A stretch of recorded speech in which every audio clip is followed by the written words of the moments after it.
मुंशी की कहानी। बहुत समय पहले की बात है। एक बहुत ही ज़्यादा सुंदर सा गांव था। उस गांव के चारों तरफ जंगल थे, जिस कारण वह गांव बहुत ही ज़्यादा सुंदर लगा करता था और वहां पर सभी लोग मिलकर भी रहा करते थे। उसी गांव की तरक्की सिर्फ वहां के जंगलों से ही होया करती थी, क्योंकि उन जंगलों से खाने को और लकड़ियां इत्यादि चीज़ें उसी जंगल से प्राप्त हो जाया करती थी। एक समय की बात है, जब जंगल में अधिक लकड़ियां कटने लगी और व्यापार में अधिक लकड़ियों की मांग होने के कारण बहुत सारे लोग पेड़ों को काटने लगे और अधिक पेड़ कटने के कारण जंगल बेरा बेरा लगने लगा। एक दिन काफ़ी सारे लोग जंगल काट रहे थे। अबे ओ, जल्दी जल्दी से लकड़ियाँ काटो। अब जल्दी काट। ऐसा भी जंगल बहुत घना है, हम लोगों को ज़्यादा काम करना है। तभी वहाँ पर एक बकरी पालन ऐसे ही अपनी बकरियाँ चरा रहा था। जैसे ही वह देखता है कि लोग जंगल को काट रहे हैं, अरे यार ये तो जंगल को काट रहे हैं बे, अब हमको बताना चाहिए ये सब।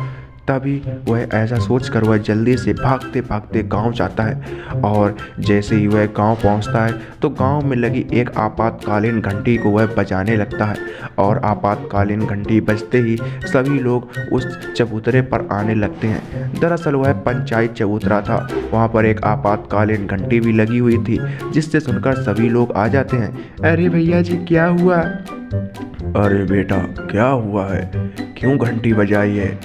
अरे काका जी कुछ तो होगा ही, वैसे भी कोई ऐसी थोड़ी ना घंटी बजाएगा। बोलो बिरजू बेटा, काहे घंटी बजाई है? अरे अरे मुखिया जी मेरी बात सुनिए। वहाँ पर कुछ लोग पड़ोस वाले जंगल में पेड़ काट रहे हैं। अरे जी ऐसा कैसे हो सकता है? अरे मैंने अपनी आंखों से देखा है। अरे फिर तो हम लोगों को उनकी खैर करनी चाहिए, चलो लो। तभी वहाँ पर सभी गांव वाले जाते हैं और सभी लोग देखते हैं कि हाँ वहाँ पर पेड़ काटे जा रहे थे। अबे ओ, जल्दी यहाँ से निकल लो, वरना इतना मारूंगा कि आज का दिन नसीब नहीं होगा और वैसे भी पछताओगे, कोसोगे अपने ऊपर। तभी गांव वालों और उन लोगों के बीच में लड़ाई होने लगती है। दरअसल लकड़ी काटने वाले लोग बहुत ही ज़्यादा अधिक थे और गांव वाले लोग कम थे, जिस कारण गांव वाले बेचारे मार खाकर लौट आते हैं और फिर से दोबारा आपातकालीन घंटी बजाई जाती है और फिर से दोबारा सभी गांव वाले वहां पर इकट्ठे हो जाते हैं। ए जी आप लोग ठीक तो हैं? आप लोगों को कितनी चोट लगी है? हाँ बा, हम क्या करें, वो लोग काफ़ी सारे थे इसलिए उन लोगों ने हमको मारा। अरे हम लोगों को तो कुछ अब करना चाहिए। हम लोगों को क्यों ना जमींदार के यहाँ जाना चाहिए। हाँ भैया बात सही कह रहे हो, जमींदार के घर पे चलते हैं, वही कुछ करेगा। हाँ। तभी पूरा गांव वाले लोग सभी लोग जमींदार के घर पहुंच जाते हैं। वह जमींदार के घर पहुंचते ही तुरंत जमींदार के पास जाते हैं। दरअसल जमींदार बहुत ही ज़्यादा अमीर इंसान था। अरे आओ, कैसे आना हुआ बताओ, क्या समस्या मैं तुम्हारी कर सकता हूँ? अरे अरे सेठ जी मेरी बात मानो, वो पास वाले जंगल में लोग लकड़ियाँ काट रहे हैं। अरे आप लोग परेशान मत हो, आप लोग सभी लोग जाओ।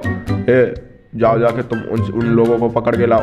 देखा कैसे अपने जंगल को ये लोग काट सकते हैं। तभी सेठ इशारा कर देता है और दो चार हट्टे कट्टे आदमी उन आदमियों को पकड़ने के लिए चले जाते हैं और अरे अरे सेठ जी आपकी मेहरबानी होगी, आपने हम लोगों की इतनी मदद कर दी। अरे चलो भाई, सेठ ने कह दिया तो ये काम हो जाएगा। तभी गांव वाले अपनी सारी चिंता ढील लेते हैं। वह सोच रहे थे कि सेठ ने उन लोगों को ज़रूर मना कर दिया होगा और अब पेड़ नहीं कट रहे होंगे। एक दिन ऐसे ही एक आदमी जाता है तो वह फिर से देखता है कि वहाँ पर फिर से पेड़ काटे जा रहे थे। वह जल्दी जाकर सीधे बिरजू को बताता है। भैया कहाँ हो गया? अरे अरे अरे बिरजू भैया, अरे अपने पेड़ काटे जा रहे हैं। अरे ऐसा कैसे हो सकता है? हाँ, हमको फिर से जमींदार के यहाँ बताना चाहिए। तभी वह बिरजू सेठ के घर जाता है। वह अब की बार आपातकालीन घंटी न बजाकर वह सीधे जमींदार के घर जाता है। अरे सेठ जी वो लोग फिर से काट रहे हैं। अरे मैंने किसी को बताया तो नहीं है, परंतु वो लोग लकड़ियाँ फिर से काटने लगे हैं और मुझे पता है और उस रघुवीर को पता है बात। अरे अरे हाँ, मुझे और रघुवीर को ही सिर्फ पता है बस बात, और किसी को भी नहीं पता है। मदद करें सेठ जी, नहीं तो वो लोग जंगल को पूरा काट देंगे। आप कुछ मदद करें हम लोगों की, और वैसे भी ये बात किसी को भी नहीं पता है। अरे अच्छा किया तुमने, तभी सेठ खुसफुसाता है और अपने नौकर से कहकर बिरजू के पीछे जाने को कहता है और वह आदमी बिरजू के पीछे से सर में डंडा मार देता है और बिरजू वहीं पर अपना दम तोड़ देता है। अबे अबे आया बहुत बड़ा जंगल की रक्षा करना, मेरा धंधा चौपट करेगा। हाँ अबे इसको फेंक दो जल्दी से और उस रघुवीर को भी पकड़ो, क्योंकि जंगल काटा जा रहा है, उस रघुवीर को भी पता है और इन दोनों के अलावा किसी को भी नहीं पता था। इनका काम तमाम कर दो।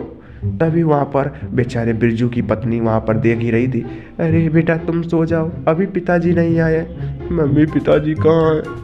अरे बेटा मुझे नहीं पता पिताजी कहाँ है, वो आ जाएंगे, तुम यहीं पे सो जाओ। तभी प्रातः काल होती है, बिरजू की पत्नी वहीं पर गेट के बाहर ही बैठी रहती है। शाम हो जाती है और शाम होने के बाद में पूरी रात गुजर जाती है, परंतु बिरजू का बिल्कुल भी पता नहीं था। प्रातः काल होता है तो वह अपने घर में भी देखती है, फिर वह आसपास ढूंढने लगती है।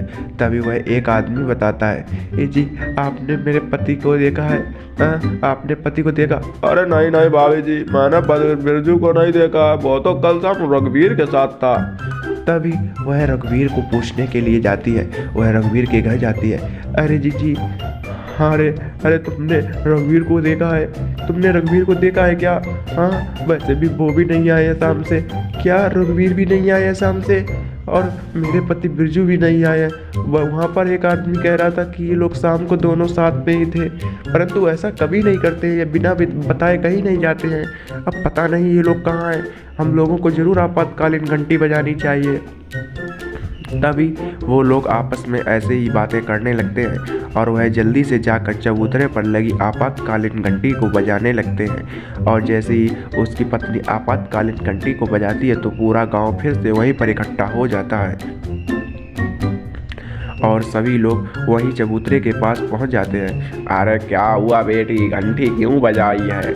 अरे मुखिया जी मेरे पति नहीं मिल रहे हैं और रघुवीर भी नहीं मिल रहे हैं, पता नहीं ये लोग कहाँ गए हैं। कल शाम से इन लोगों का कोई भी पता नहीं है और पता नहीं ये लोग कहाँ हैं। मेरी पति को ढूंढने में मेरी मदद करें मुखिया जी। तभी वहाँ पर सभी लोग उन लोगों को ढूंढने की बात होने लगती है। अरे कोतवाल जी इन लोगों के पति को ढूंढो जल्दी से, और वैसे भी ढूंढना जरूरी है। हाँ तभी कोतवाल सब में चक्कर लगाने लगता है, वह सब में पूछता है, परंतु उन लोगों का कहीं भी पता नहीं चलता है। आगे की कहानी देखने के लिए सब्सक्राइब करें और देखते रहें मुंशी की कहानी।